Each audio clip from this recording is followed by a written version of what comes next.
Good morning, everyone, and welcome to the Thursday, November 14th edition of the MMAOB Daily Podcast. I'm your host, as always, Adam Martin, and I'll be taking you guys through the latest in the world of mixed martial arts. I have a lot to talk about today, guys. There were a ton of fight announcements yesterday. Bunch of fights were added to the UFC Raleigh card, and also the UFC Houston card got a couple of fights, and UFC 246. So the UFC is going crazy now, announcing these fights in 2020. I should mention that John Jones went on Twitter this morning and said that his fight announcement will be revealed very shortly. It's expected it's going to be Dominic Reyes, so that should happen very shortly. But until then, I have a lot of other fights to talk about. So I'm going to start with UFC Raleigh because there was a lot of fights added to this card. This card takes place January 25th in Raleigh, North Carolina.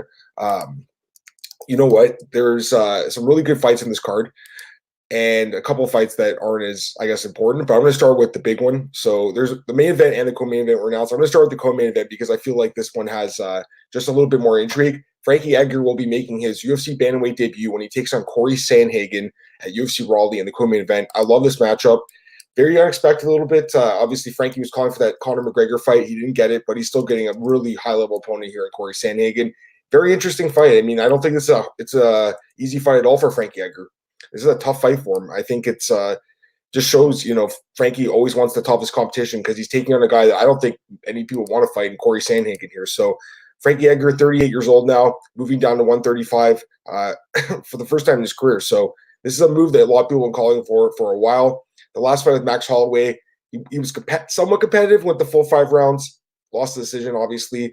But I think that fight showed that he was just undersized. He made, I think, the right move moving down to 135.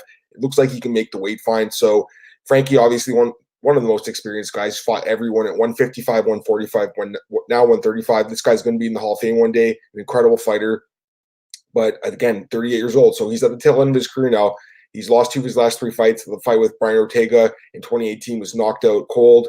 That one scares me a little bit going into this fight with Cory Sandhagen, a young fighter who has knockout power, who has ability on the ground too. This guy is an excellent fighter. 27 years old, Cory Sandhagen. He is on a 7-fight win streak at the moment, 12-1 in his career.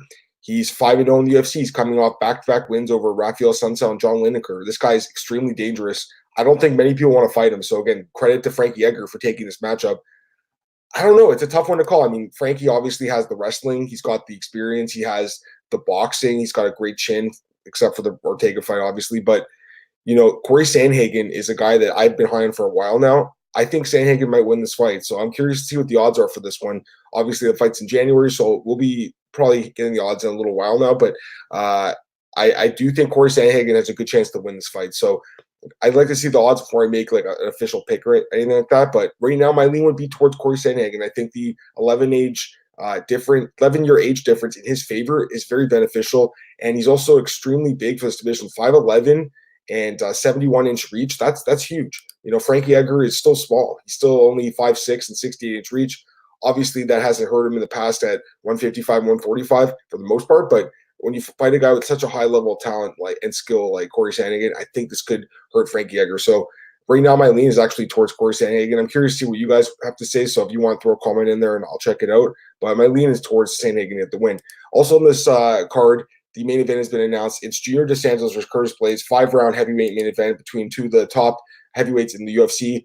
Great matchup as well. Both guys need to fight. You got to feel bad for Francis Ngannou, though. I mean, this guy's been calling for a fight since June, and the guy who knocks out JDS gets a fight before him twice. JDS pulled out that last fight with Volkov with his infection, and now he gets another fight against Curtis Blaydes. Well, Ngannou's still waiting for a fight, so I don't know what's going on there. Again, they must be waiting for that France card next year to book him or something, because at this point, it's kind of crazy that Ngannou hasn't had a fight booked, while Junior's had 2 fights booked and didn't even make it to one of them. Anyways, as far as this fight goes, Junior, obviously one of the most experienced guys in the heavyweight division, 35 years old, 21-6 record. It's been around forever. Coming off the loss to Ngannou. Before that, though, had won 3 straight fights over Derek Lewis, Tai Tuivasa, and Blagoy Ivanov. Still one of the most high-level guys in this division. He has great wins on his resume, like Stipe Miocic, Mark Hunt, Cain Velasquez, obviously. Still a powerful guy. His chin definitely isn't what it used to be. He's been knocked out 4 times now. Still a very dangerous guy, though, and very experienced. He takes on Curtis Blaydes here, 28 years old, so 7 years younger. Curtis Blaydes 12-2 and 1 no contest. He's had a really nice run in the UFC, 7-2 and 1 no contest. He is coming off back-to-back wins over Shamil Abdurrahimov and Justin Willis. He did have the loss in Nagano last year by knockout. Before that, beaten Overeem, Hunt, Olenek, Olanchuk. Like, this guy's really good. His wrestling is incredible. He has power.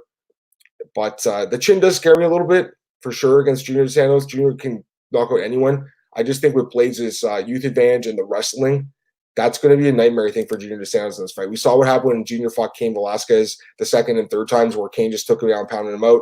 Obviously, not many guys have been able to do that to Junior, but I think Curtis Blaydes might be able to. So my lean right now would be towards Curtis Blaydes. Again, I'd like to see odds for this before I be like, okay, run to the books and bet on this. But my lean right now is towards Curtis Blaydes. I just really like what he's been doing at the heavyweight division, and the guy looks really good, while JDS, I think, might be on a little bit of a decline at this point. So those two fights will headline and co-headline UFC Raleigh. Again, that card takes place January 25th in Raleigh, North Carolina. There's a bunch of other fights added to that card as well, so I'm going to get right into them right now. These are like not as obviously big fights, but still some interesting matchups here. Let's start with this one. Montel Jackson against Felipe Colares. So Montel Jackson, he is 27 years old. He's 8-1 in his career, 2-1 in the UFC. Back-to-back wins over Andre Sukutan and Brian Keller. He did lose to Ricky Simone. But overall, this guy's a pretty good prospect. A very big bantamweight, 5'10", 75-inch reach. So a very big dude. I think he's been pretty impressive. The loss to Simone obviously wasn't a great fight for him, but other than that, he's looked pretty good. Takes on Felipe Colares here. Colares, 9-1 in his career, 25 years old, so a young guy as well. He's 1-1 in the UFC, coming off a big upset win over Domingo Pilarte. That was a nice win for him. He lost to Geraldo de Freitas before that, but he did look good in that last fight. I still lean towards Jackson a little bit. This guy, Colares, is a big bantamweight as well, 5'9", so he matches up pretty well physically, but I just think Jackson has a little bit more upside, and that would be my lean towards in this fight. Also on this card, we have a women's flyweight bout between Justine Kish and Lucie Pudilova. Kish, 31 years old. She is 6-2 in her career, 2-2 in the UFC. She started off her UFC career with really nice wins over Anita Antarov and Ashley Yoder. Also has a win over Randa Marcos from the RFA. That's before the LFA, they had the RFA. But since then, she's lost twice to Felice Herrig, and Ji Young Kim hasn't fought since January 2018, so it's been a while since she's fought. She was a really good prospect at one point, but I don't know anymore. I'm not too sure. Lucie Pudilova is a solid prospect herself, though, 25 years old, 8-5 record. Just 2-4 in the UFC, but she's had some really good fights, some really exciting fights. The fight with Antonia Shevchenko in the last fight of the night. Irina Aldana was the fight of the night. She has, again, lost 3 straight fights, but I do think she is a pretty good fighter. My lean would be a little bit towards Pudilova. I just think with the activity, that should help her in this fight. But again, it's a close matchup, and Kish definitely matches up, I think, pretty well with Pudilova, because it's probably going to take place on the feet, and both women will have a chance to outstrike each other. Also on this card, we have a light heavyweight bout between Darko Stosic and Jamahal Hill. Darko Stosic, 27 years old, 13-3. He started off his UFC career with a really nice win over Jeremy Kimball, knocked him out. But since then, he's lost back-to-back fights against Devin Clark and Kennedy and Nchekwu. The Nchekwu fight, he actually, I think, would have won that fight, but he had 2 points deducted for low blows. So that's his fault for losing that fight. I do think the guy's a pretty good prospect, but clearly has limitations. His cardio is not very good either. So the guy does worry me a little bit, but he is a dangerous dude for sure. He has knockout power. Takes on Jamahal Hill here, a Contender Series veteran. He is 3-0 in his career, so not very experienced guy, but a very dangerous guy. He's 6'4", 205, so a big dude for this division. Coming off a really nice knockout win over Alexander Popik on the Contender Series. And before that, his other 2 wins are over the same guy. It's William Knight guy. I don't know too much about him, just a regional circuit guy. But yeah, he looked really good against Popik. You know, Stosic obviously has more experience, but man, he has been really disappointing in the UFC since his debut. I've been picking him in his fights. He keeps losing. So I guess I'd pick against him again here. I think Jamahal Hill probably has the advantage here, just being an undefeated guy, a little bit bigger, and I probably has better cardio, because that's Stosic's issue, and I don't know if he can fix it. And the last fight for this card that just been announced, Bevon Lewis against Alen Amedovski in the middleweight division. Bevon Lewis, another guy who's been kind of disappointing off the Contender Series. His overall record is 6-2, but he just hasn't had a win since the Contender Series. He lost to Uriah Hall by knockout. It was a fight he was winning, and then got KO'd late. And then he lost to Darren Stewart, who's a pretty good fighter in his own right. So he did lose to 2 solid fighters, but still, I think there were fights he was favored in, and he should have won. So kind of disappointing in my opinion. And he takes on Alen Amedovski here. Amedovski, another guy who's been disappointing. He is 8-2 in his career, but 0-2 in the UFC with losses to Christoph Jocko, and then to John Phillips in his last fight in 14 seconds. That was a terrible performance.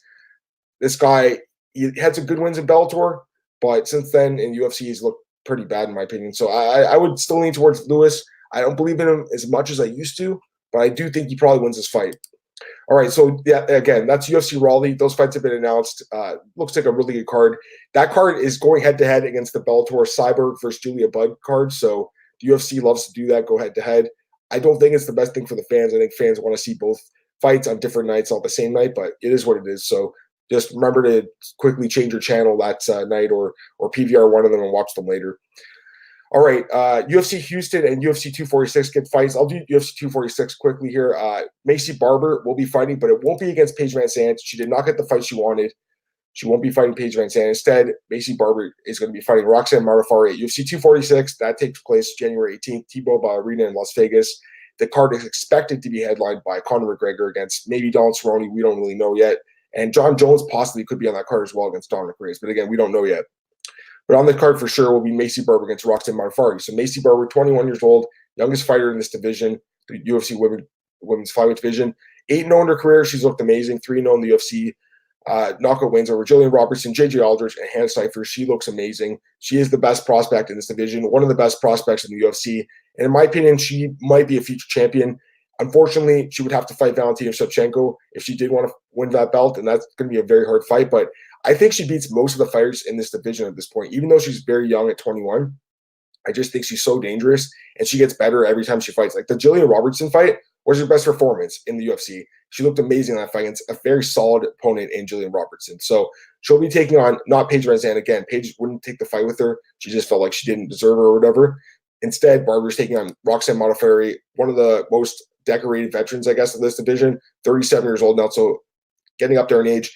23-16 record. Not a great record, but a lot of fights. This will be her 40th fight, so she's been around forever. I remember Roxanne back in the Strikeforce days, and she's fought in the UFC 2 different stints, but only a 2-4 overall record in the UFC. Coming off a loss to Jennifer Maia by decision. She did beat Antonina Shevchenko and Barb Honchak, so those were some decent wins, but overall, I don't know. I just don't trust her in this fight. The one thing I will say is she only has one knockout loss in 39 fights, so that's interesting. And the one loss was to Sarah Kaufman in Strikeforce by a slam, not by punches. So she's definitely a tough, durable person for sure. And I think the UFC thinks that she'll give her Maycee a tough fight here. But obviously, Maycee Barber is going to be favored in this fight, guys. Don't get it wrong. She's going to be a big favorite, and I think she will knock out Roxanne Modafferi, even though Modafferi hasn't been knocked out in 10 years. The other card I want to talk about here is UFC Houston 2020. So that's going to be a good card. That's a fight night card as well.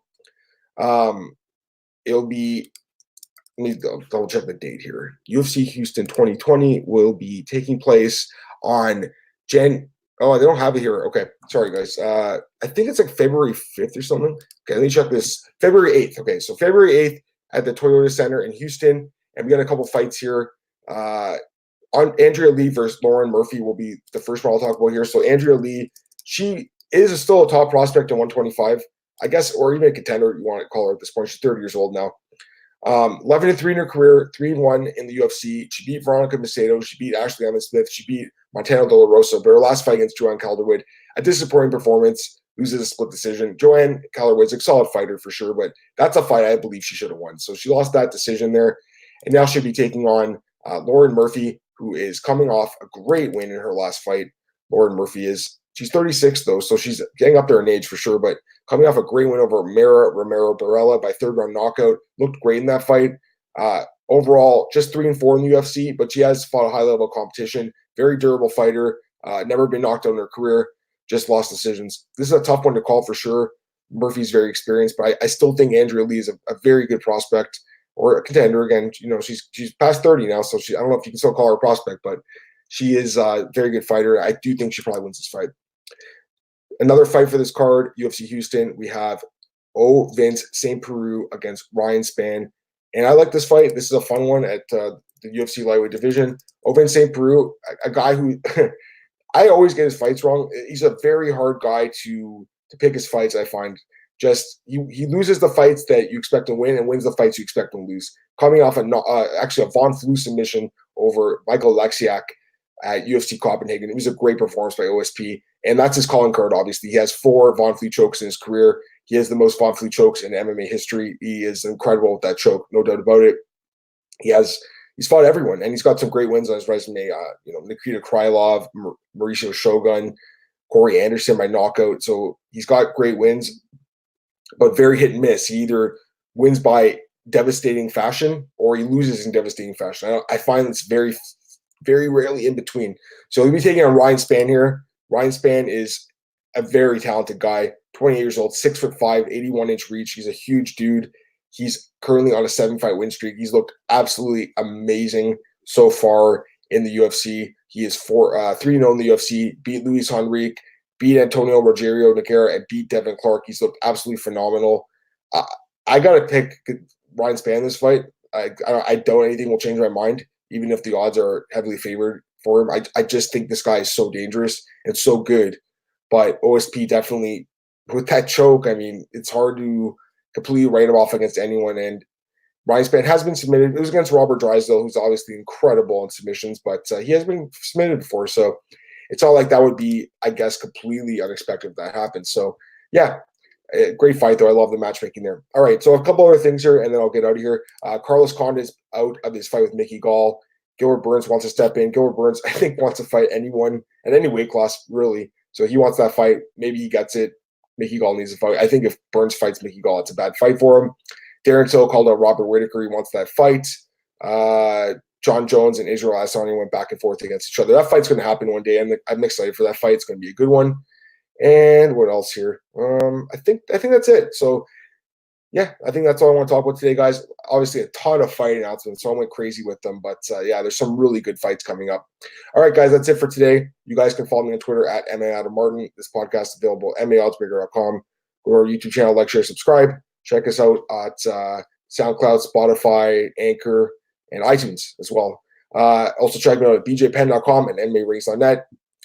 I was going to say, okay, MMAOddsBreaker.com, I have an article on Bellator, which actually takes place today. Me and Cole Sheldon, we actually broke that fight card down on the Tuesday edition of the podcast on the UFC Sao Paulo preview card. We also did Bellator 234, so go and check that out. Again, that card is today in Israel. It's kind of weird it's on a Thursday, but, Bellator can be kind of weird about that sometimes. Obviously, the UFC cards this weekend. I'll have the my main event preview written form on the MMAOddsBreaker.com website, and also the opening odds reactions for that as well. So definitely check that stuff out. Guys, once again, thanks for tuning in. I'll be back tomorrow for the Friday edition of the podcast. Have a great day, and I'll see you guys tomorrow. Bye.